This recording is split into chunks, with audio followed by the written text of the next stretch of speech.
Hello everyone. आज है 13 फरवरी और आज इस वीडियो में हम बात करने जा रहे हैं रेल विकास निगम के बारे में। देखिए, 32 रुपए का ये शेयर है और 2% का ग्रोथ हमें देखने को मिला था कल यहाँ पर। और शेयर में अगर हम देखें तो काफी कुछ चल रहा है, खास करके जो इसके नतीजे आए हैं वो वाकई में बहुत ही शानदार थे। और हालांकि ऐसी एक्सपेक्टेशन की भी जा रही थी कि नतीजे बेहतर आएंगे, और वही हुआ है। शानदार इसके नतीजे हैं और उसी शानदार नतीजे की बदौलत शेयर में आपको अच्छी खासी रैली भी देखने को मिल रही है। वीडियो में हम डिस्कस करेंगे कि रेल विकास निगम जब 32 रुपए के आसपास ट्रेड कर रहा है तो खरीदारी करने का यहाँ पर सही मौका है कि नहीं, और अगर आपने यहाँ पर ऑलरेडी खरीदारी करके रखी है तो आपको यहाँ पर क्या करना चाहिए। तो वीडियो को मैं शुरू करूँ उससे पहले, अगर आपने अभी तक चैनल को सब्सक्राइब नहीं किया है तो प्लीज अभी इसे सब्सक्राइब कर लीजिए, क्योंकि आगे भी बहुत सारे वीडियोस हैं जो आपको काफी ज्यादा हेल्प करेंगे। उसके साथ साथ अगर आपने अभी तक मेरी टेलीग्राम चैनल को सब्सक्राइब नहीं किया तो उसको भी सब्सक्राइब करना मत भूलिएगा, लिंक आपको डिस्क्रिप्शन में मिल जाएगा। तो बात करते हैं रेल विकास निगम की। 32 रुपए का शेयर है, 2% का ग्रोथ देखने को मिला है और नतीजे के बाद अच्छी खासी रैली भी बनी है। एक महीने में देखें तो 1% का ग्रोथ है। आप देखिए, 27 रुपए तक शेयर टूट गया था, उसके बाद अच्छी खासी रैली आई है, 32 रुपए के ऊपर पहुंच चुका है दोबारा ये शेयर। एक साल में 36% से भी ज्यादा का हमें यहाँ पर ग्रोथ देखने को मिल रहा है।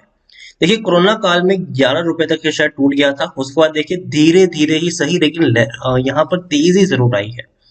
जिन लोगों ने पेशेंस नहीं खोया है, यहाँ पर बने रहे हैं, आज उनका 3 गुना मुनाफा हो चुका है। और ये मैं आपको काफी वक्त से बता रहा हूँ, जब से ये इस प्राइस पर शेयर ट्रेड कर रहा था तब से मैंने कहा है कि यहाँ पर आपको धीरज रखनी पड़ेगी, पेशेंस मत लूज करना, बने रहना। अगर गिरावट यहाँ पर आएगी तो मौका होगा खरीदारी का। जब भी गिरावट आए सिर्फ और सिर्फ खरीदारी करो, ये मैं आपको पिछले 1 साल से कह रहा हूँ यहाँ पर। और वाकई में दमदार शेयर है ये। भले ही ओएफएस की खबर के चलते हमें यहाँ पर गिरावट देखने को मिली थी शॉर्ट टर्म में, लेकिन फिर भी आप देखिए रिकवरी शानदार है, तेजी शानदार है, और ये तेजी बनी रहेगी, इसमें भी कोई शक नहीं है। मिड कैप शेयर है, 6,650 करोड़ के आसपास का मार्केट कैप है। एनएससी में देखें तो 1,60,00,000 से भी ज्यादा का इसका वॉल्यूम ट्रेड हमें देखने को मिल रहा है। शेयर होल्डिंग की मैं बात करूं तो 87.84% की होल्डिंग प्रमोटर के पास है। अब देखिए, प्रमोटर कौन है यहाँ पर? सरकार है, प्रेसिडेंट ऑफ इंडिया सबसे बड़े प्रमोटर है। और सरकार जो है, हाल फिलहाल में भैया पैसों की किल्लत तो है उनके पास, क्योंकि कोरोना काल में खर्चा बहुत हो चुका है और इसी के लिए उनको पैसा चाहिए भी। और दूसरी बात यहाँ पर यह भी है कि सरकार जो है वो ओएफएस के जरिए अपनी थोड़ी सी हिस्सेदारी बेचेगी। और अगर जो सेबी के नए रूल्स जो है उसके अकॉर्डिंग ये भी चीज है कि प्रमोटर के पास 75% से ज्यादा की होल्डिंग नहीं होनी चाहिए।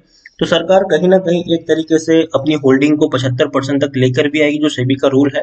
और दूसरी तरफ जो बाकी की होल्डिंग है उसको बेचकर पैसा भी कमाएगी। तो ये चीज भी यहाँ पर हमें ध्यान देनी है। ओएफएस आने से मुझे नहीं लगता कि कोई बड़ा इम्पैक्ट पड़ेगा इस शेयर के प्राइस में, बल्कि तेजी ही देखने को मिलेगी। क्योंकि ये शेयर अगर सरकार ऑफर भी करेगी डिस्काउंट प्राइस पर तो ओएफएस जो है वो बहुत जल्दी भर जाएगा। और जितना ज्यादा सब्सक्राइब होगा अगले दिन, उतनी ही बड़ी रैली हमें यहाँ पर देखने को मिल जाएगी। जैसे कि हम आईपीओ में देखते हैं कि 100 गुना सब्सक्राइब हो गया, 50 गुना सब्सक्राइब हो गया, और जब लिस्टिंग होती है बड़ी रैली दिखाता है शेयर। तो ओएफएस मुझे लगता है कि अगर डिस्काउंटेड प्राइस पर ऑफर भी होगा तो वो एक दिन की गिरावट होगी, उसके बाद दोबारा से आपको तेजी ही यहाँ पर देखने को मिलने वाली है। देखिए, शेयर छोटा जरूर है लेकिन डिविडेंड इन्होंने बहुत बढ़िया पे किया है। 11% का डिविडेंड यहाँ पर पे किया है, मतलब 1.14, भैया 1 रुपए 14 पैसे का इन्होंने डिविडेंड पे किया। एक ऐसा शेयर जो 30 रुपए के प्राइस पर अवेलेबल है और उसने आपको 1 रुपए से भी ज्यादा का डिविडेंड पे किया है। तो ये बहुत ही बढ़िया चीज है, क्योंकि काफी शेयर्स ऐसे होते हैं जो 100 रुपए के ऊपर ट्रेड कर रहे होते हैं और 50 पैसे मुश्किल से डिविडेंड पे करते हैं, और कुछ शेयर ऐसे भी हैं जो काफी बड़े प्राइस पर है लेकिन डिविडेंड ही पे नहीं करते हैं। तो उसके सामने रेल विकास निगम मुझे लगता है कि एक बढ़िया क्वालिटी का शेयर है, जो अच्छा भी है लॉन्ग टर्म पर्सपेक्टिव से और डिविडेंड पेइंग शेयर भी है। इसके जो नतीजे भी आए हैं वो भी बहुत ही शानदार है। आपको देखिए, दिसंबर क्वार्टर में इनका जो सबसे अच्छी चीज मुझे देखने को मिली है वो है इनके प्रॉफिट्स। 280 करोड़ से भी ज्यादा का मुनाफा इस कंपनी ने कमाया है, तो ये बहुत अच्छी बात है। पिछले क्वार्टर में 190 करोड़ से भी कम का था और पिछले साल 103 करोड़ का था। तो पिछले साल से कंपेयर करेंगे तो भैया ग्रोथ तो बहुत बहुत बहुत बड़ा है। डबल से भी ज्यादा का प्रॉफिट में हमें ग्रोथ देखने को मिल रहा है, और पिछले क्वार्टर के मुकाबले भी बहुत ही बढ़िया ग्रोथ है इसका। और नेट सेलिंग भी बढ़िया है, 3,732 करोड़ के आसपास की इसकी नेट सेल देखने को मिलती है। अच्छे खासे प्रॉफिट्स है, टेक्निकल रेटिंग भी शानदार है, तेजी के संकेत है, और ऊपर तक शेयर जा सकता है यहाँ से, ऐसा काफी लोगों का मानना भी है।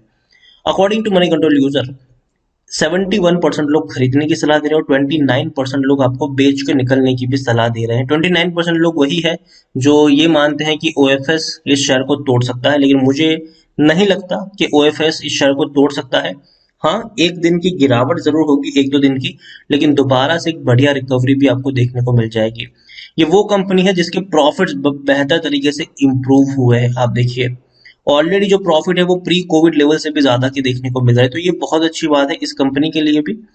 तो ओवरऑल रेल विकास निगम के बारे में मैं बात करूं तो अच्छी कंपनी है, शानदार कंपनी है। जिस सेक्टर से बिलोंग करती है वो सेक्टर दमदार है रेलवे का। देखिए, कोरोना की वजह से जो रेलवे का सेक्टर है उसको काफी ज्यादा नुकसान झेलना पड़ा है, लेकिन अब धीरे धीरे वैक्सीनेशन काम शुरू हो चुका है, और उसके चलते अगर हम देखें तो अब वो पैनिक नहीं रहा है। तो बहुत जल्दी रेलवे को फुल फ्लेज काम कराया जाएगा, और रेलवे फुल फ्लेज काम करे उससे पहले रेलवे का इंस्पेक्शन होना जरूरी है, पटरियों का इंस्पेक्शन होना जरूरी है, और वही सारी जो चीज है, इंफ्रास्ट्रक्चर की जो चीज है, वो काम करती है रेल विकास निगम। तो रेलवे को फुल फ्लेज में चलाने से पहले एक बड़ा पैसा जो स्पेंड होगा वो रेल विकास निगम के ऊपर स्पेंड होने वाला है। और बजट में भी सरकार ने अनाउंसमेंट की थी कि एक बड़ा पोर्शन जो रेलवे के लिए अलोकेट किया गया है, उसका जो एक बिगेस्ट बेनिफिशियरी जो है वो रेल विकास निगम रहने वाला है आने वाले दिनों में। तो इसीलिए मेरी सलाह यहाँ पर होगी रेल विकास निगम में कि यार, अगर आपके पास है तो बेचना मत इसको। इसको 3-4 साल के लिए रखे रहो अपने पॉकेट में, कोई डरने वाली बात मुझे यहाँ पर नहीं लग रही है, क्योंकि जिस तरीके से रेलवे इंफ्रास्ट्रक्चर के ऊपर फोकस किया जा रहा है, याद रखिए आने वाले दिनों में रेलवे के जो शेयर्स हैं वो बहुत ही बेहतर होने वाले हैं, शानदार होने वाले हैं। और जो प्राइवेटाइजेशन की भी बातचीत चल रही है, कहीं ना कहीं वो भी इसमें हेल्पफुल ही होगा। कोई इस शेयर के लिए कोई डरने वाली बात मुझे यहाँ पर नहीं लग रही है। रेल विकास निगम मेरी तरफ से मस्ट बाय शेयर होगा लॉन्ग टर्म पर्सपेक्टिव से, और ये मैं आपको काफी अरसे से बता के आ रहा हूँ। चाहे शेयर 11 रुपए के ऊपर हो, 20 पे हो, 22 पे हो, 25 पे हो, हर बार मैंने आपको यहाँ पर सिर्फ और सिर्फ खरीदारी की सलाह दी है। और मैंने ये भी कहा है कि अगर यहाँ पर गिरावट आती है तो पैनिक नहीं करना है, बेचना नहीं है, बल्कि उस गिरावट का फायदा उठाइए और थोड़ी और क्वांटिटी ऐड करते चले जाइए। लॉन्ग टर्म के लिहाज से रेल विकास निगम का जो शेयर है वो मुझे पसंद आ रहा है, और ओएफएस से मुझे लगता है कि डरने की जरूरत नहीं है। ओएफएस में अगर आएगा भी तो सरकार ज्यादा से ज्यादा 15% का डिस्काउंट यहाँ पर ऑफर करेगी, लेकिन वो एक दिन की गिरावट होगी यहाँ पर, उसके बाद एक बढ़िया रिकवरी भी देखने को मिलेगी। बिल्कुल वैसा ही ये शेयर बिहेव करेगा ओएफएस के बाद, जैसे हमने हिंदुस्तान एरोनॉटिक्स में देखा है, जैसे हमने आईआरसीटीसी में देखा है। कुछ दिन की गिरावट थी, बाद में वी शेप रिकवरी हमें देखने को मिली।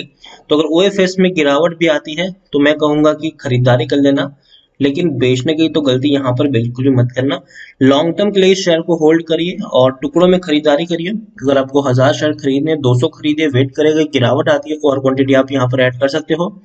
लॉन्ग टर्म के लिए इसको कैरी कर सकते हैं आप, इसमें भी डरने की कोई बात मुझे यहाँ पर नहीं लग रही है। अच्छे रिजल्ट्स हैं, अच्छा फ्यूचर मुझे लग रहा है, और जिस सेक्टर से बिलोंग करती है वो सेक्टर दमदार है।